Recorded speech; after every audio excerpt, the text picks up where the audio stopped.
Do you want to remove the blend feature on Instagram? In this video, I'll show you how to leave Instagram blend in just a few simple steps. Before we begin, please like this video and subscribe to our channel for more helpful tutorials and tips. Now, let's get started.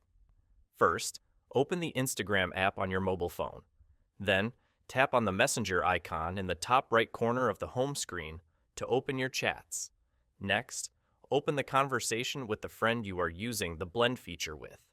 Inside the chat, tap on the blend icon at the top of the screen. Here, you'll see all the reels and videos that both of you have interacted with. At the top of the blend screen, tap on the settings icon. A menu will appear. From the list, select Leave this blend, then confirm your choice by tapping the Leave button in the pop-up. That's it. The blend feature will now be removed, and you will no longer see shared reels or playlists with that friend. If this video helped you, don't forget to like, subscribe, and share. Thanks for watching.